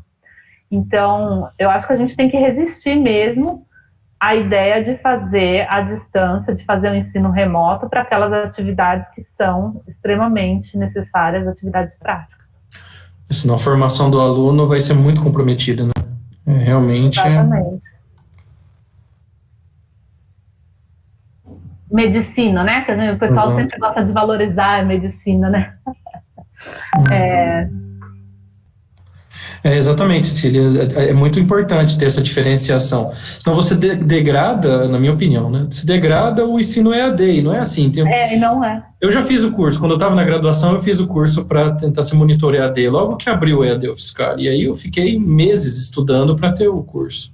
E assim, é uma modalidade, uma maneira de ensino e aprendizagem totalmente diferente. É super importante a estratégia. Como nós discutimos nas primeiras reuniões do curso de Química, nós falamos, mas isso não está nem no plano pedagógico, né? Como a gente vai... Não é assim. Porque assim, eu acho que é possível, né, fazer... Uma emergência, é lógico que é. Fazer um curso, vamos pensar num curso de design, né? Vou pegar um exemplo aí que nem e vamos criar ele EAD. É possível, mas ele demanda ele demanda estrutura, ele demanda fundamentação teórica, ele demanda muitas coisas. Não vai ser como a gente está pensando em fazer agora, né? Exato. Então, existem estratégias até da forma do diálogo. O diálogo pela EAD é diferente do que eu mandar um e-mail para um estudante, por exemplo. Né? Exato, totalmente. O jeito da abordagem é diferente a linguagem, a forma dos feedbacks, os tempos. Enfim, tem muitos aspectos que é de outra natureza e que nós não estamos formados para isso. Verdade. Eu tenho, indo nessas abordagens, eu tenho uma dificuldade enorme de tentar transformar o que eu faço no laboratório, por exemplo, Tati. A minha estratégia no laboratório ela é outra, ela é totalmente diferente da estratégia que eu uso em sala de aula. Porque o meu número de alunos é menor, eu trabalho 3, 4 anos com esse aluno, então eu já conheço o que cada um precisa, o que cada um pode avançar aí com pós, então eu consigo trabalhar. Como eu fazer isso dentro de uma disciplina, por exemplo, de 6 meses? Como a gente tentar alterar, às vezes, o jeito de você abordar um tema ou fazer uma avaliação? Porque uma avaliação, essa é uma avaliação contínua. Os trabalhos nossos no laboratório eles desenvolvem e eu consigo ir abordando e fazendo com que o aluno avance. Eu não sei. Você está pensando na EAD ou não? Pensando no dia a dia nosso. Estratégias até da forma do diálogo. Pensando no como melhorar mesmo, né? Tentar abordar de alguma forma diferente, né? Não é para mim, assim, não é simples. Não. Como, sei lá, como pensar sobre, entendeu? Só para falando que acho que você entendeu o que eu quis dizer, né? Como tentar evoluir isso e evoluir essas discussões, né? Para melhorar isso em sala de aula. Não sei se eu conseguir ser claro com. Não, entendi. Primeiro, é porque não é simples mesmo, né? Isso eu acho que é o primeiro ponto, é porque não é simples. Agora, o que é possível da gente pensar e o que, pelo menos na linha que eu venho atuando, é algo que eu estou vendo bastante resultado, é uma abordagem investigativa, porque ela vai bem ao encontro daquilo que eu estava comentando na questão da Jéssica, de fazer com que as pessoas saibam procurar os seus conhecimentos, né? E que tem a ver agora também com essa questão da EAD e com a questão das tecnologias, que é um discurso muito frequente. Mas as informações todas já estão na internet, né? A gente tem que fazer com que os estudantes, eles avaliem as informações e a partir dessas informações eles construam o conhecimento.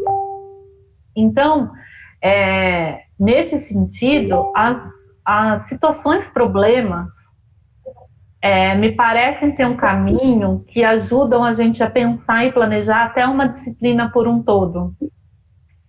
O desafio é chegar nessas situações problemas. Então, porque isso é um processo, né? Pensando no seguinte, que tipo de situações problemas, ou que tipo de questão, um estudante, utilizando os conhecimentos que ele vai aprender naquela disciplina, ele é capaz de resolver que antes ele não era. Então, pensar um pouco assim. Então, eu ensino conhecimento, os conceitos, né? Vamos pensar em conceitos. Eu ensino o conceito A, B, C e D na minha disciplina. Quando o aluno ele não sabe A, B, C e D, o que ele é limitado na vida dele? Pode ser na vida profissional como um químico, na vida num laboratório, enfim, pode ser em contextos diversos. A partir do momento que ele sabe e domina A, B, C e D, o que ele é capaz de fazer como cidadão, como profissional, que ele não era capaz antes. E aí eu penso, que situação, problema eu poderia propor para os meus alunos para que eles mobilizassem esse conhecimento e tentassem resolver esse conhecimento. Então, eu vi uma vez uma estratégia muito interessante, até inclusive era da química analítica, mas foi num técnico, que o professor ele trabalhou muito nessa perspectiva, trazendo um problema para os alunos que era assim, como que ele identificaria quais são os resíduos do laboratório da escola e como que seria possível, qual seria a melhor forma de descarte. Esse foi o problema que ele elencou para a disciplina dele. Por quê? Todo o trabalho que ele estudaria, todos os conteúdos daquela disciplina, possibilitariam os estudantes a resolver esse problema. Tipo aquela revista Química e Sociedade? Mais ou menos, tipo a Química e Sociedade, uma temática, aquela revista, né? Que é um livro, que é uma revista aqui. Agora é um livro didático. Tocar num problema mesmo, porque aí eles vão estudando, eles veem sentido, e os estudantes viram muito sentido, porque quando ele é problematizado, né? Eles falam, puxa, é verdade, a gente precisa resolver esse problema do resíduo na nossa escola. E o professor, ele trabalhou todos os conteúdos da disciplina pensando nesses problemas, né? E aí os alunos também foram pesquisando, porque eles se sentem motivados para resolver aquele problema. E eles vão pesquisando, eles vão construindo. Então, aí é possível pensar, no caso dessa disciplina, ele pensou numa questão só, né, que foi delineando todos os conteúdos, até porque era no nível técnico, de química analítica, que era mais baseado ali na marcha, etc. Mas outras disciplinas também é possível pensar em uma ou mais, uma por bimestre, enfim, questões, problemas nesse sentido. Eu tenho visto muitos resultados positivos em organizações de disciplinas pensando em problemas desse tipo. Não sei se respondi, se ajudei. Respondeu. Sai um pouco no que eu tenho tentado fazer. Disciplina de química qualitativa, eu coloquei um experimento investigativo. O último experimento, alguns que estão aqui assistindo já fizeram, mas eu mudei a disciplina, porque eu não estava satisfeito com ela, e eu falei com os técnicos, a gente precisa fazer algo investigativo. Eu dou para os alunos, eu trabalho tudo o que preciso trabalhar o semestre inteiro. No último experimento, eu vou dar 15 dias para eles pensarem, eles vão executar com 4 pós, diferentes substâncias, eles vão falar para mim quais são. E é o experimento que eles mais gostam. Só que é isso que ele falou, tem que trabalhar. Só que eu teria que aprender a fazer isso um pouco antes também, para fazer a investigação, para ter o problema e tentar conseguir avaliar, e não avaliar de maneira tradicional como eu avalio. Mas é interessante a gente tentar pensar. Eu falo que aí, esse tipo de atividade é como se fosse um iceberg, né? A aula em si é só a pontinha. O trabalho do professor fica todo submerso e ele é anterior ao início da disciplina. E daí isso acarreta um pouco mais de dificuldade e desafio, porque a gente necessita de um tempo muito tempo antes de pensar, antes de iniciar a disciplina para organizar todas as atividades, né? Mas tem sido bem interessante, inclusive eu tenho visto propostas do ensino médio nesse sentido, e que incentive os próprios estudantes a criarem os roteiros experimentais. Assim, é algo super interessante. Tem que ter um pouco de maturidade do estudante ou não, né? Ou do professor para conduzir, né? É uma coisa assim. A proposta que eu vi foi muito interessante, que era para trabalhar sobre os estados físicos e como que, para eles entenderem que o ponto de fusão e o ponto de ebulição são propriedades das substâncias, né?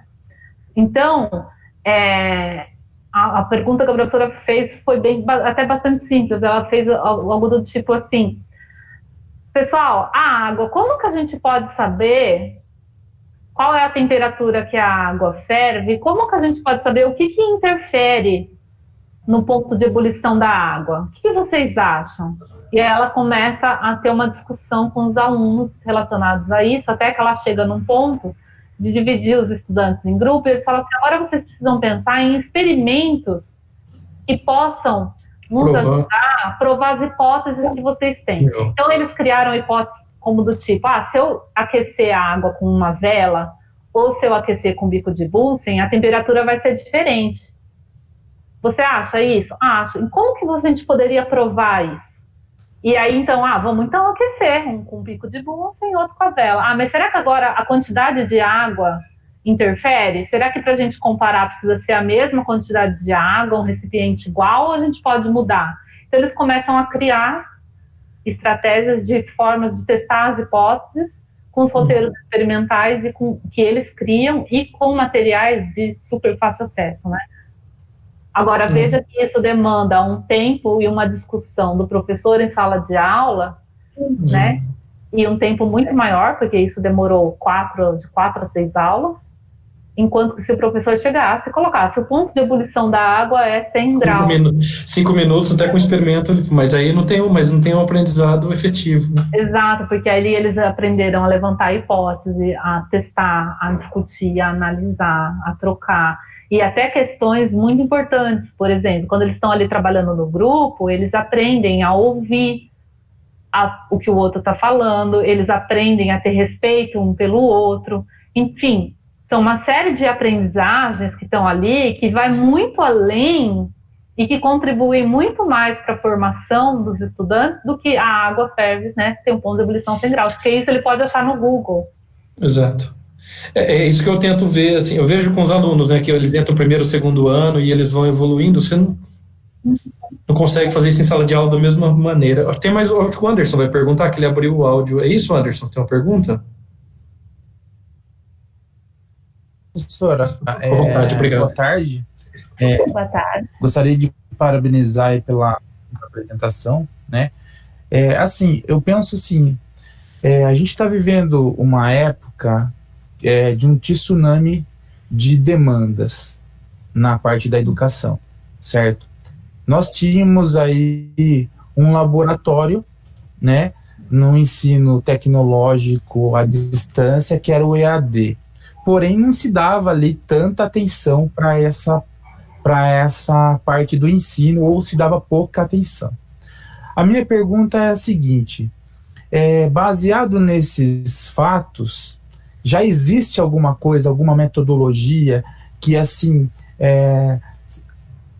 demonstra sair na frente, demonstra um certo destaque em relação à avaliação do aluno, se o aluno tem aprendido realmente o que foi desejado passar para ele, né? Essa é uma questão. A outra questão é a seguinte, na avaliação EAD, a gente tinha uma parte da população que tinha um certo privilégio, porque se ela fazia uma educação EAD, ela tinha uma certa condição financeira de ter o material para tal execução e assim, e consequentemente ela teria condições de ter os recursos para isso. Agora, na situação que a gente está hoje em dia, o governo impôs essa educação, né? Eu digo, impôs essa educação para ensinos básicos, por exemplo, fundamental e médio.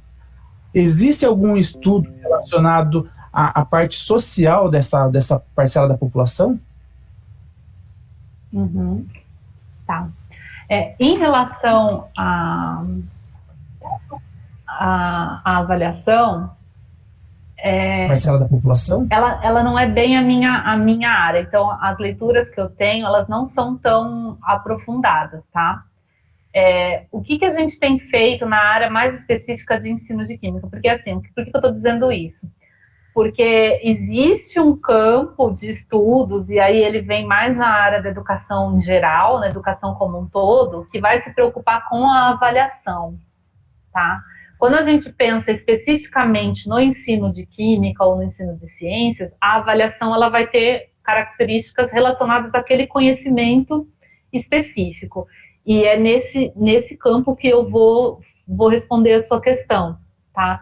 Mas assim, só para ficar claro, que existem estudos específicos sobre avaliação na área da educação geral e que podem contribuir para a discussão, mas que eu não tenho tanto domínio em relação a isso, porque eu volto para a questão do ensino, tá? O que a gente tem visto, e até o que eu tenho utilizado para pensar na minha questão de pesquisa, no final, será que os alunos, eles são capazes, aquelas atividades que eu desenvolvi em sala de aula, foram suficientes, contribuíram para desenvolver uma alfabetização científica e tecnológica? Como que eu posso dizer isso, né? Que faz parte da avaliação. Uma das questões que a gente tem visto é que, assim, há uma necessidade... Oi, você queria falar, Anderson? Tá, ok. Há uma necessidade da gente diversificar as formas de avaliação. Por quê? Porque quando a gente pensa numa avaliação pontual, eu vou dar uma prova no dia 30 de maio e essa vai ser a minha avaliação. A gente tem que partir de considerar que todos os nossos estudantes são seres humanos e aquele dia pode ser um dia que o cachorrinho dele morreu e que ele não tá legal, ou que simplesmente a menina ali tá com uma cólica menstrual horrível e que ela não consegue ir bem na prova.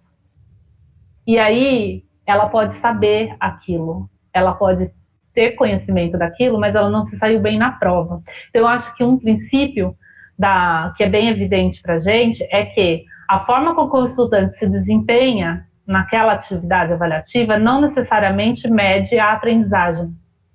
Mede aquele momento, é que nem uma fotografia, é aquele momento, e não necessariamente é o processo.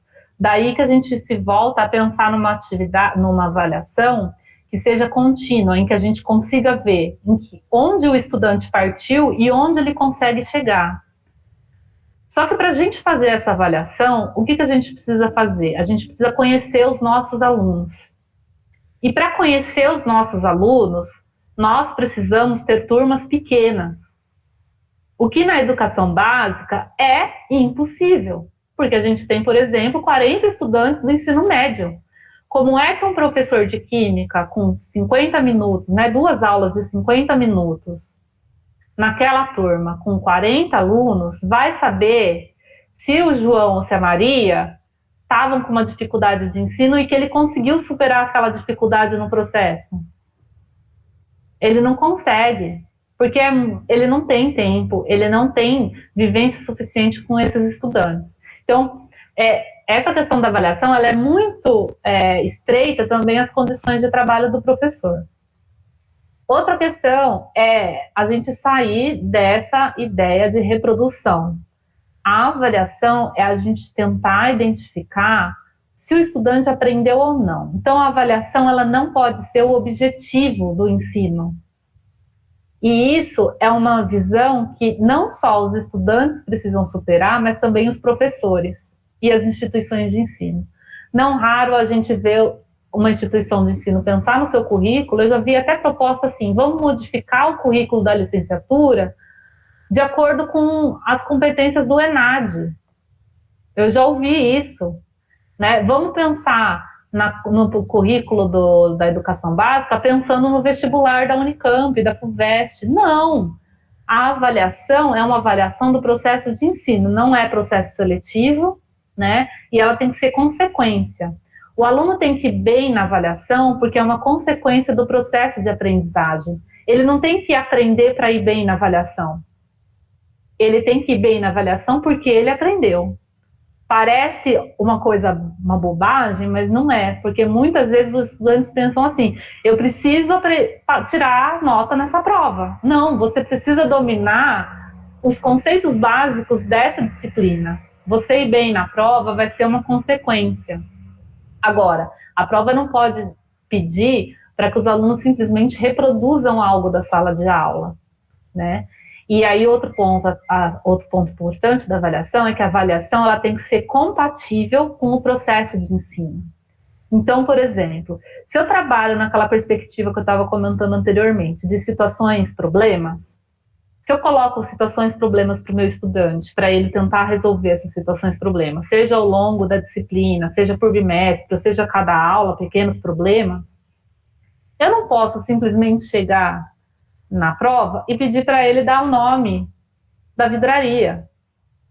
Porque não foi o nome da vidraria que eu busquei desenvolver ao longo do semestre. O meu enfoque não foi o nome da vidraria. Qual foi o meu enfoque? O meu enfoque foi dele desenvolver competências e habilidades para resolver problemas. Foi isso que eu ensinei ele a fazer. Portanto, na prova, ele tem que me mostrar que ele sabe fazer o quê? Resolver problemas com aquele conceito. Tem que ser compatível com o meu processo de ensino. Eu não posso solicitar na prova que ele faça algo que eu não dei oportunidade dele aprender, ou que não foi o enfoque. Eu sempre brinco com os estudantes que eles achariam muito estranho se do nada eu chegasse na aula, em qualquer aula, e falasse para eles: agora vocês vão ter uma prova. E eu desse uma prova de verdadeiro ou falso, ou de múltipla escolha, e recolhesse a prova e fosse embora. E desse a nota para eles depois. Por quê? Por que eles achariam estranho? Primeiro, porque esse não é o tipo de coisas que eu ensino eles a fazerem, que seria trabalhar com essas questões, né? Eles iam achar estranho, porque eu sempre faço questões abertas, que nem sempre tem apenas uma resposta correta. Podem ter várias possibilidades de respostas corretas. E se na minha prova eu peço para que eles deem uma só correta, eles vão achar estranho. Por quê? Porque é incompatível com o processo que eu possibilito eles na sala de aula.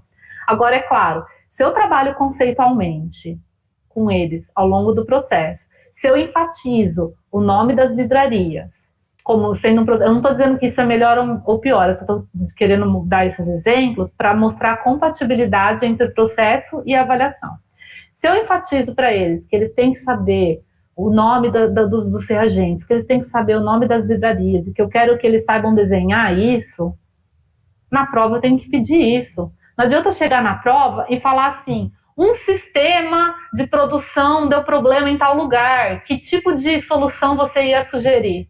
Eu não posso fazer isso, porque não foi isso que eu ensinei.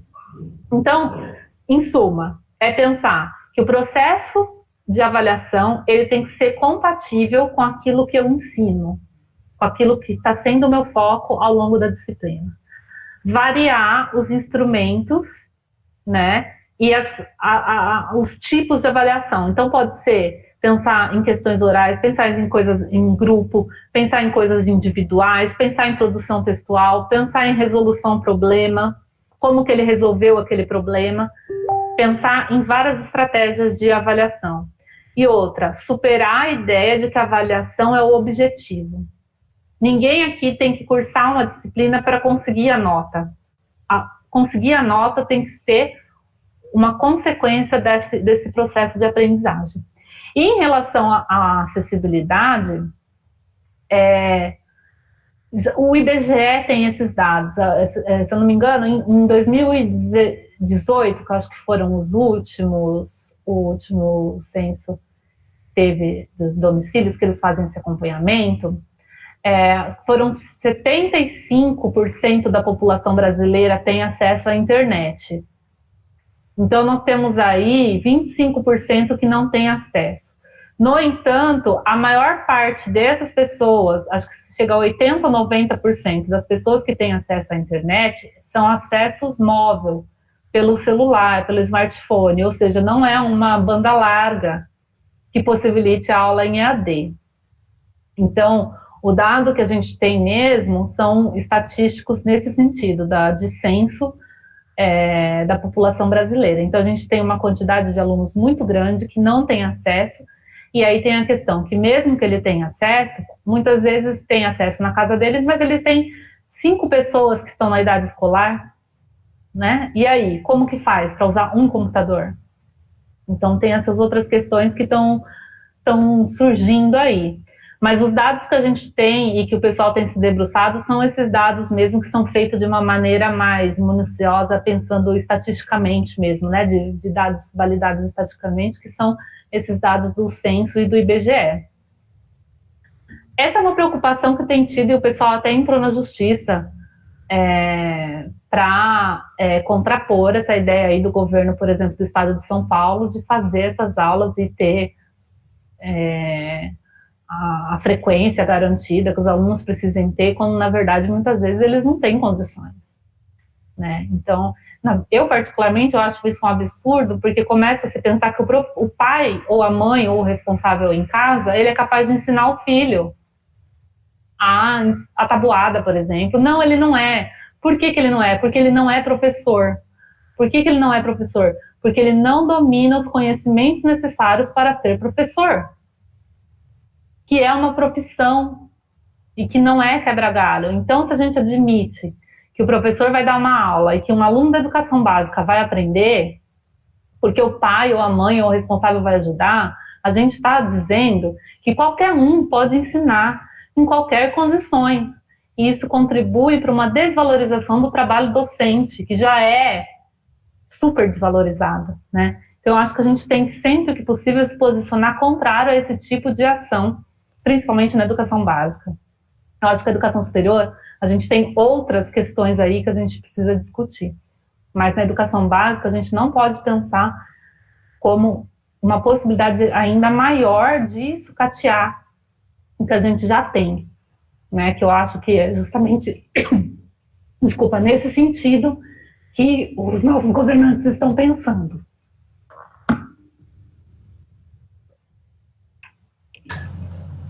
Muito bom, deixa eu ler aqui, tem um comentário. O Anderson, não sei se eu respondi tudo. Certo, professora, obrigado, era isso mesmo que eu queria saber. Assim, só para complementar fazendo um comentário, eu não sei se foi na palestra do professor Bruno, se foi na palestra do professor Aparecido, que um dos palestrantes contou uma história que um determinado aluno lá de uma determinada disciplina tinha que entregar um relatório, e o relatório sempre vinha no corpo do e-mail, né?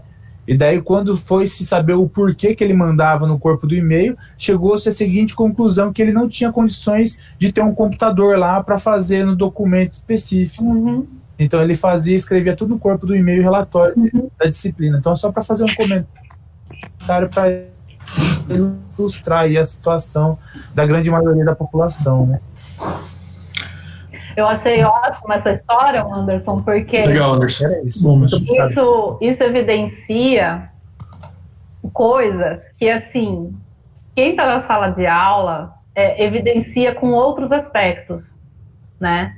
Tem um documentário que mostra, tem uma fala de um professor que ele comenta, que é um professor de matemática, e que ele fica muito bravo com um estudante, porque toda tarefa que esse estudante entrega tem primeiro, que vem com um pouco de sujeira na tarefa, vem suja o canto das folhas, e muito frequentemente vinha algumas gotas de café, se não quando vinha a marca, sabe, da xícara, do fundo da xícara de café, em cima da folha.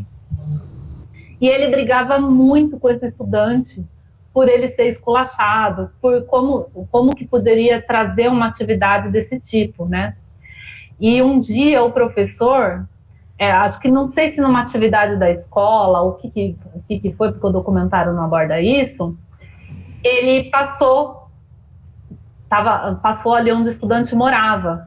E uma senhorinha veio conversar com ele e falou: você que é fulano de tal, professor de matemática do meu neto? Aí ele se assustou, porque ele falou assim: nossa, ele não simplesmente sabe que eu sou professor da escola, como ela sabe meu nome, né? E ela sabe que eu sou professor de matemática dele. Matemática é a disciplina preferida do meu neto. Ele, todo dia de manhã, antes de ir para a escola, ele pega a xicrinha de café dele, porque é a única coisa que ele toma de manhã antes de ir para a escola, e senta aqui, nesse cantinho do quintal, e fica horas fazendo os exercícios e as tarefas de matemática. E aí o professor, ele conseguiu visualizar essa situação. E ele se sentiu mal depois disso, né? Porque ele pensou, quer dizer, de todos os atributos e as coisas que esse menino fazia, que depois da escola ajudava a avó e etc., ele acordava mais cedo para poder fazer a tarefa e ia ali no cantinho do quintal fazer. Então não tinha outro jeito de entregar a tarefa se não fosse com a sujeira de café e a sujeira do quintal. Não tinha. Poderia ter uma mancha de bolo ali, poderia se o menino tivesse um bolo para comer no café da manhã, mas nem era isso a questão, né? Então, veja, essa questão do uso das tecnologias está colocando em xeque, está mostrando, está evidenciando questões do trabalho docente, do dia a dia docente, das escolas, da situação das escolas, que assim, deveria ser evidente para qualquer gestor público que fosse pensar em abrir a boca para falar em educação, né? Porque é muito diverso, são situações muito diversas, e o nosso país, ele é muito grande. Então a gente pode pensar que em São Paulo as pessoas possam ter mais acesso, mas isso também não é uma verdade. Não é verdade, absoluta. Vamos pensar no Brasil inteiro, então.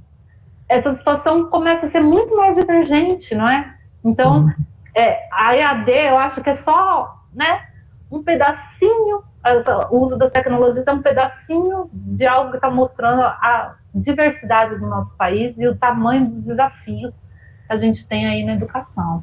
É verdade. Na ciência, que depois as duas coisas ficaram em evidência por causa da pandemia, né? Acho que é verdade mesmo. Tem um comentário aqui, Tati, que o Rafael fez, eu vou ler. Parabéns pela apresentação. De fato, acho que as modalidades a partir da atual situação deveriam ser encaradas como complementares, que a gente estava discutindo antes, né? E não como modalidade competitiva, concordo. Quais a presença de uma modalidade não exclui a outra, exato. Eu acho que isso por exemplo, esses webinars que a gente faz, essas disciplinas, eu consegui trazer pessoas do Brasil inteiro para palestrar que provavelmente não conseguiria. É um exemplo positivo, que o Rafael está falando mesmo, Rafael. Isso. Você baixa o custo, consegue abrir discussões, e, por exemplo, eu estou na minha casa, você está na sua, a gente conseguiu abrir uma discussão que poderia, mas eu estou fazendo uma disciplina de Sorocaba, com pessoas de Sorocaba, Araras, e tem pessoas do Brasil inteiro assistindo, então é uma coisa... E por que não a gente utilizar essa prática posteriormente, né? Diminuindo custos, enfim. Eu acho que sim, Rafael, você tem razão. Ao meu ver, deixaria como herança o ensino, exato, o aumento da nossa capacidade de sermos mais produtivos sem necessariamente estarmos presentes. Eu concordo. Isso acho que vai mudar muito depois da pandemia. Não vai. Eu vi um vídeo muito interessante esses dias no YouTube com relação a isso. Podendo assim utilizarmos melhor o nosso tempo. Eu também acho. Concordo com você. Sim, sim. Essa ideia da gente... que aí acho que vai muito das pessoas, né? Mas eu vi que muitos setores aí que o trabalho remoto em casa estão possibilitando uma outra qualidade de vida, não só para o trabalhador, mas para a família. Para a família, né? Exatamente. Então, isso são questões importantes para serem consideradas. Eu também concordo com você, Rafael. Eu acho que eu tenho comentado muito isso frequentemente, assim, recentemente, de que a gente está aprendendo muita coisa, muita. Aspectos positivos, né? Hoje cedo o Juliano estava na outra palestra da disciplina que tem turma A e turma B, né? Professor Aparecido e a minha turma B. E o professor Juliano falou isso. Eu acho que temos que tirar os pontos positivos também. Se a gente pensar só nos negativos, eu acho que não é.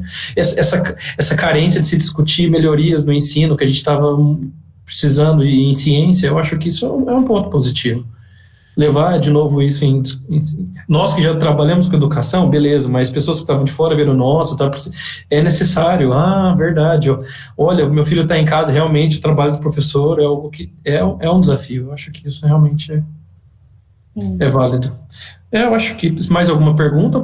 Alguém tem mais algum comentário? Até peço desculpa, estendemos o prazo aqui das 4, mas foi que estava realmente muito boa a discussão. Eu achei que... Imagina. Mais alguém? Não? Então eu vou encerrar. Obrigado de novo, Tati. Não, eu que agradeço aí. Muito legal. E fico devendo aí os jogos, depois eu passo para vocês. Manda pra gente, manda pra gente. Um e-mail. Manda pra gente que eu gostei da ideia. Vou tentar localizar aí os aplicativos. Os meninos vão adorar o RPG. Obrigado, gente. Boa tarde. Então, encerro a nossa aula, hein? Boa tarde, gente. Muito obrigada, viu? Obrigado.